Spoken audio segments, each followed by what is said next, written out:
Uma ótima manhã de quinta-feira, dia 29 de outubro de 2020, na gloriosa paz do Senhor Jesus, essa paz que excede a todo entendimento. Espero que você possa ter tido uma noite reparadora, de descanso, de paz, e como o salmista Davi, possa você também dizer nesta manhã: eu me deitei e dormi, acordei porque o Senhor me sustentou. Graças a Deus. Amados, vamos estar lendo nessa primeira leitura Jeremias 17 e o 18. E depois na segunda leitura vamos estar lendo 1 Crônicas, capítulo 18 e 19. E mais no final da tarde vamos estar lendo e orando Jó, capítulo 6. O pecado de Judá está escrito com um ponteiro de ferro, com ponta de diamante, gravado na tábua do seu coração e nos ângulos dos seus altares. Seus filhos se lembram dos seus altares e dos seus bosques e das árvores verdes sobre os altos outeiros. Ó, minha montanha no campo, a tua riqueza e todos os teus tesouros darei por presa, como também os teus altos por causa do pecado, em todos os teus termos. Assim, por ti mesmo te privarás da tua herança que te dei, e far-te-ei servir os teus inimigos na terra que não conheces.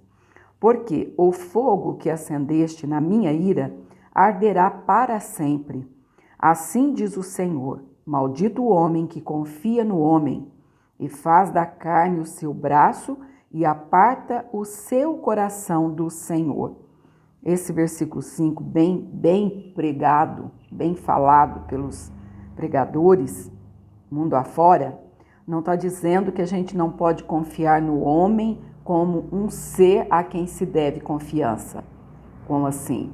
Eu não confio no fulano, que ele só fala mentiras. Eu não confio no fulano porque isso, porque ele fez aquilo, deixou de fazer. Não, aqui ele está referindo-se a confiar no homem como sendo a sua providência.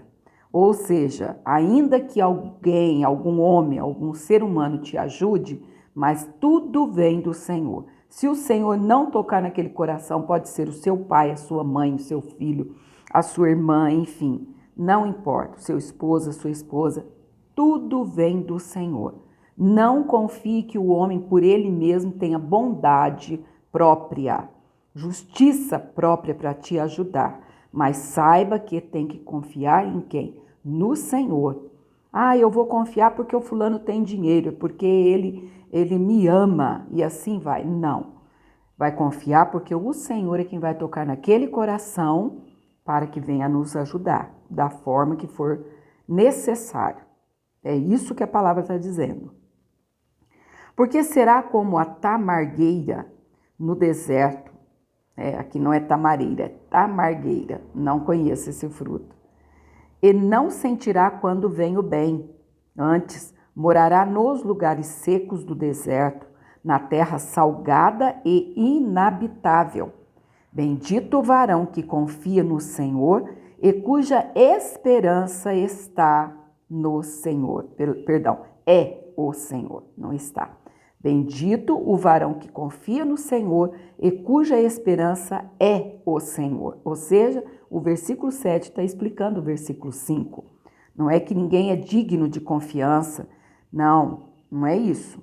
Mas o Senhor não quer que coloquemos no homem, no ser humano, a nossa esperança, a nossa confiança que vai estar nos ajudando de alguma forma, seja no poder aquisitivo, seja na área psicológica, afetiva, enfim. Tudo vem do Senhor, não é?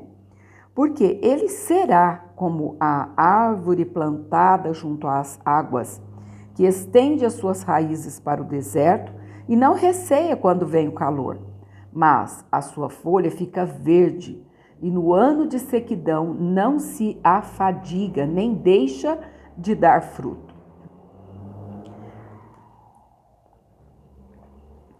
Enganoso é o coração, mais do que todas as coisas. Ou seja, abrindo um parênteses aqui, não está escrito, a gente que vai comentar, Ou seja, o nosso coração é enganoso. Infelizmente, a gente veio do pecado de Adão.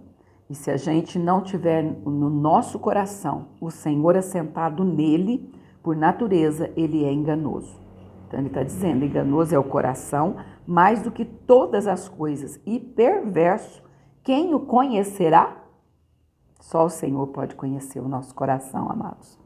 Eu, o Senhor, esquadrinho o coração, ou seja, eu rodo por cada canto dele. O teu coração é uma casinha. Lembra dessa passagem, assim, que deixa bem claro, não é? Porque ele está falando que esquadrinho. Eu, o Senhor, esquadrinho o coração. Eu provo os pensamentos. E isso para dar a cada um segundo os seus caminhos e segundo o fruto das suas ações. Ou seja, se o nosso coração é uma casa, se o nosso corpo é templo do Espírito Santo, o que acontece dentro desse coração? Ele tem cômodos, ele tem recantos que só o Senhor pode esquadrinhar. Quem sabe há uma despensa cheia de entulhos no nosso coração, mas o Senhor conhece e Ele quer limpar, porque esse Espírito Santo de Deus, ele não é invasivo, mas ele bate a porta desse coração, desse cômodo recôndito que ninguém pode entrar, mas ele pode. Ele pode entrar e fazer a limpeza. Se tão somente você abrir o teu coração, ele quer esquadrinhar, ou seja, ele quer entrar em cada quadradinho, em cada cantinho deste coração. Olha só, repetindo o versículo. Eu, o Senhor, esquadrinho o coração. Eu provo os pensamentos. E isso para dar a cada um segundo os seus caminhos e segundo o fruto das suas ações. Como a perdiz que ajunta ovos, que não choca, assim é aquele que ajunta riquezas, mas não retamente. No meio de seus dias as deixará, e no seu fim se fará um insensato. Ou seja, aquele que ajunta riquezas, mas não retamente, ou seja, de maneira corrupta. O que o Senhor está dizendo? No meio de seus dias as deixará, e no seu fim será um insensato, ou seja, sem juízo. Um trono de glória, posto bem alto desde o princípio, é o lugar do nosso santuário. Ó Senhor, esperança de Israel, todos aqueles que te deixam serão envergonhados. Os que se apartam de mim serão escritos sobre a terra. Porque abandonam o Senhor, a fonte das águas vivas. Sara-me, Senhor, e sararei. Salva-me e serei salvo, porque tu és o meu louvor. Eis que eles me dizem: onde está a palavra do Senhor? Venha agora. Mas eu não me apressei em ser o pastor após ti, nem tampouco desejei o dia de aflição. Tu o sabes. O que saiu dos meus lábios está diante de tua face. Não me sejas por espanto, meu refúgio és tu no dia do mal. Envergonhem-se os que me perseguem, e não me envergonhe eu. Assombrem-se eles, e não me assombre eu. Traze sobre eles o dia do mal, e destrói-os com dobrada destruição. Aqui, o profeta Jeremias ele já estava no ápice, vamos dizer, da opressão vinda daquele povo. E ele já estava se sentindo de uma maneira tão terrível, e não sabia ele que o pior ainda estava por vir. Porque daqui uns dias a gente vai estar lendo o Jeremias sendo lançado no calabouço. Que tristeza. Não é diferente, amados. Hoje ainda existe, infelizmente, os mártires da Igreja de Cristo. Os mártires cristãos estão aí. Às vezes mais perto de você do que você está imaginando, não é? Nós temos visto aí pela internet cristãos sendo queimados vivos. Que tristeza, meu Deus. E é assim. O verdadeiro profeta, ele é perseguido. Sempre foi. A santificação do sábado Como eu disse esses dias, o Senhor veio cumprir o sábado para nós. Porque nenhum judeu, até hoje, conseguiu cumprir o sábado à íntegra. Porque quem andar mais que 1.100 metros, me parece, 1,1 km, pronto, ele já quebrou toda a lei. Então, o sábado é aquele dia que você tira para descansar. O dia sabático precisa existir, mas não necessariamente que tem que ser o sábado, como idolatria. Não, mas o Senhor quer que a gente descanse sim. Tire esse dia para descansar de verdade. Isso procede do Senhor. Então, a santificação do sábado. Assim me disse o Senhor: vai, põe-te à porta dos filhos do povo, pela qual entram os reis de Judá, pela qual saem, como também a todas as portas de Jerusalém. E dize-lhes: ouvi a palavra do Senhor, vós, reis de Judá, e todo Judá e todos os moradores de Jerusalém, que entrais por estas portas. Assim diz o Senhor: guardai a vossa alma, e não tragais cargas no dia de sábado, nem as introduzais pelas portas de Jerusalém, nem tireis cargas de vossas casas no dia de sábado, nem façais obra alguma. Antes, santificai o dia de sábado, como eu ordenei a vossos pais. Mas não deram ouvidos, nem inclinaram as orelhas. Antes, endureceram a sua cerviz para não ouvirem e para não receberem correção. Será, pois, que, se diligentemente me ouvirdes, diz o Senhor, não introduzindo cargas pelas portas dessa cidade no dia de sábado, e santificardes o dia de sábado, não fazendo nele obra alguma, então entrarão pelas portas desta cidade reis e príncipes, assentados sobre o trono de Davi, andando em carros e montados em cavalos, eles e seus príncipes, os homens de Judá e os moradores de Jerusalém, e esta cidade será para sempre habitada. E virão das cidades de Judá e dos contornos de Jerusalém e da terra de Benjamim e das planícies e das montanhas e do sul, trazendo holocaustos e sacrifícios e ofertas de manjares, e incenso, trazendo igualmente sacrifícios e louvores à casa do Senhor. Mas, se não me derdes ouvidos, para santificardes o dia de sábado e para não trazer descarga alguma, quando entrardes pelas portas de Jerusalém no dia de sábado, então acenderei fogo nas suas portas, o qual consumirá os palácios de Jerusalém e não se apagará. Terminamos aqui o capítulo 17, iniciando o capítulo 18, que vai trazer como um cabeçalho, ou como o primeiro tópico, o vaso do oleiro, a impenitência do povo. A palavra do Senhor que veio a Jeremias, dizendo: levanta-te e desce à casa do oleiro, e lá te farei ouvir as minhas palavras. E desci à casa do oleiro, e eis que ele estava fazendo a sua obra sobre as rodas. Como o vaso que ele fazia de barro se quebrou na mão do oleiro, tornou a fazer dele outro vaso, conforme o que pareceu bem aos seus olhos fazer. Então veio a minha palavra do Senhor, dizendo: não poderei eu fazer de vós como fez este oleiro, ó casa de Israel? Diz o Senhor. Eis que, como o barro na mão do oleiro, assim sois vós na minha mão, ó casa de Israel.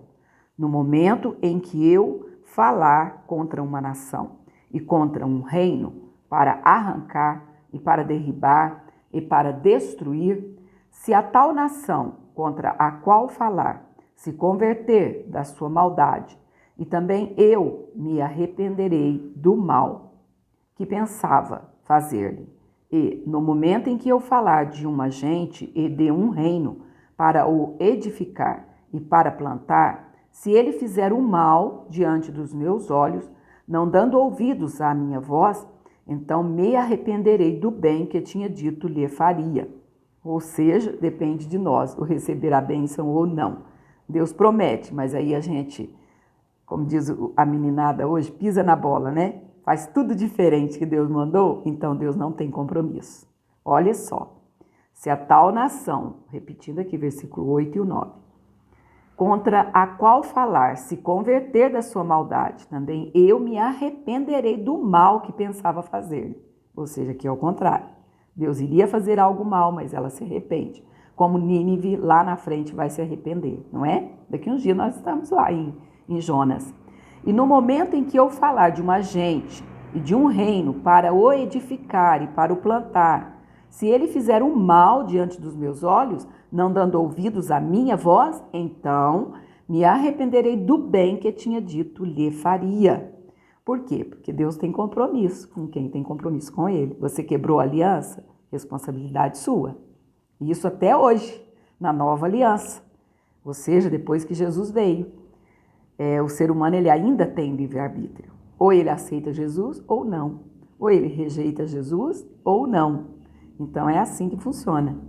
Ora, pois, fala agora aos homens de Judá e aos moradores de Jerusalém, dizendo: assim diz o Senhor, eis que estou forjando mal contra vós e projeto um plano contra vós.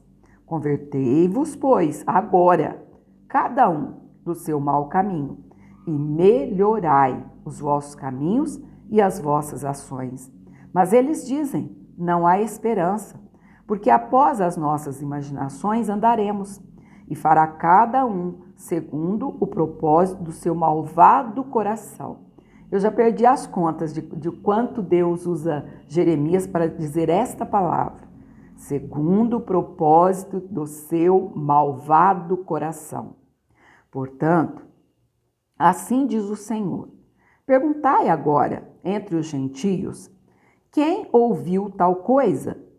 Coisa muito horrenda fez a Virgem de Israel. Porventura, deixar-se-á a neve do Líbano por uma rocha do campo? Ou deixar-se-ão as águas estranhas, frias e correntes? Contudo, o meu povo se tem esquecido de mim, queimando incenso à vaidade, e fizeram-nos tropeçar nos seus caminhos e nas veredas antigas, para que andassem por veredas afastadas, não aplainadas, para fazerem da sua terra um espanto e uma irrisão perpétua. Todo aquele que passar por ela se espantará e meneará a cabeça. Com o vento oriental os espalharei diante da face do inimigo. Mostrar-lhes-eis as costas e não o rosto, no dia da sua perdição. Então disserem: vinde e maquinemos projetos contra Jeremias, porquanto não perecerá a lei do sacerdote, nem o conselho do sábio, nem a palavra do profeta. Vinde e firamo-lo com a língua, e não escutemos nenhuma das suas palavras. Olha para mim, Senhor, e ouve a voz dos que contendem comigo. Porventura, pagar-se-á mal por bem? Pois cavaram uma cova para minha alma. Lembra-te de que eu compareci na tua presença para falar por seu bem, para desviar deles a tua indignação. Portanto, entrega seus filhos à fome e entrega-os ao poder da espada, e sejam suas mulheres roubadas dos filhos e fiquem viúvas, e seus maridos sejam feridos de morte, e os seus jovens feridos à espada na peleja. Ouça-se o clamor de suas casas, quando trouxeres esquadrões sobre eles de repente, porquanto cavaram uma cova para prender-me e armaram laços aos meus pés. Mas tu, ó Senhor, sabes todo o seu conselho contra mim para matar-me. Não perdoes a sua maldade, nem apagues o seu pecado de diante da tua face, mas tropecem diante de ti. Trata-os assim no tempo da tua ira. Então, amados, aqui terminamos o capítulo 18. né? E agora na segunda leitura vamos ler 1 Crônicas, capítulo 18 e 19. Até lá, fique na paz do Senhor. Dê um pouquinho mais o vídeo da primeira parte hoje, 20 minutos e 5 segundos, porque a gente deu uma comentadinha, né? Mas foi muito bom, espero que você tenha gostado. E como eu sempre digo, compartilhe esse vídeo, vai lá, deixa o seu like. Vamos fazer esse canal crescer para a glória do Senhor e essa palavra indo cada dia mais adiante. Então se inscreva, ative o sininho das notificações para todas as vezes e compartilhe, comente aí o que você acha sobre o profeta Jeremias, sobre o sofrimento dele, sobre o capítulo 18, que é o vaso do oleiro, a impenitência do povo, enfim. Vai comentando aí, tá bom? Fique na paz do Senhor e até daqui a pouco, quando estaremos lendo a segunda parte.